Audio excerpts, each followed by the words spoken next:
திடீர்னு தீப்பற்றி எரிஞ்ச 23 லட்சம் ரூபாய் மதிப்பிலான எலக்ட்ரிக் கார்.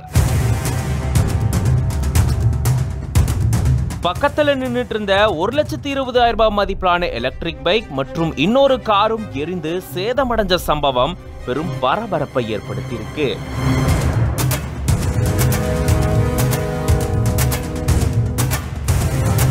திருநெல்வேலி மாவட்டம் விகேபுரத்தை சேர்ந்தவர் மாணிக்கம். இவருக்கு சொந்தமா 23 லட்சம் ரூபாய் மதிப்புல எலக்ட்ரிக் கார் இருக்கு.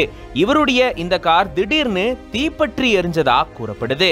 அப்போ பக்கத்துல நிறுத்தி வைக்கப்பட்டிருந்த 1,20,000 ரூபாய் மதிப்பிலான எலக்ட்ரிக் பைக்கும் இன்னொரு நபருக்கு சொந்தமான ஒரு காரும் எரிந்து சேதமடைஞ்சிருக்கு. தீயணைப்பு துறையினருக்கு தகவலை தெரிவிக்க தீயணைப்பு துறையினர் விரைந்து வந்து தீய அணைச்சிருந்திருக்காங்க.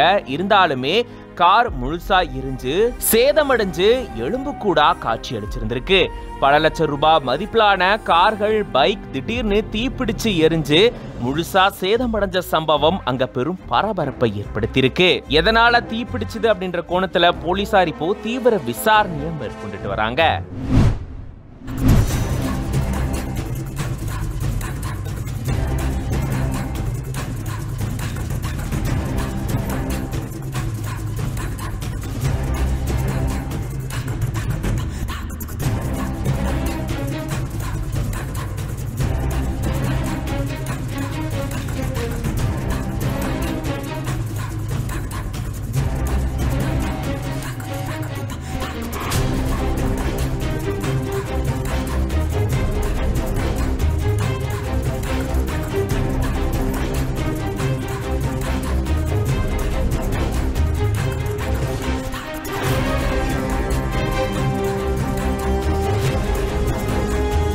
பல கேமராக்கள் இந்த வாலிபரை நோட்டமிடுதுன்னு கூட தெரியாம திமுக கவுன்சிலர் வீட்டுக்குள்ளேயே புகுந்து திருட முயன்ற வாலிபர்.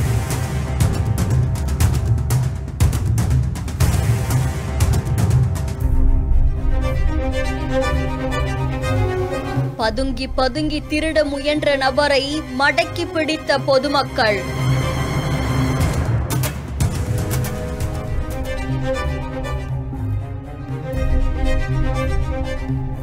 ஈரோடு இபிபி நகர் பகுதியில் இருக்கக்கூடிய பிபி கார்டன் சேர்ந்த ஜெகதீசன் அப்படின்றவரு ஈரோடு மாநகராட்சி 12வது வார்டு திமுக கவுன்சிலரா இருக்காங்களாமா.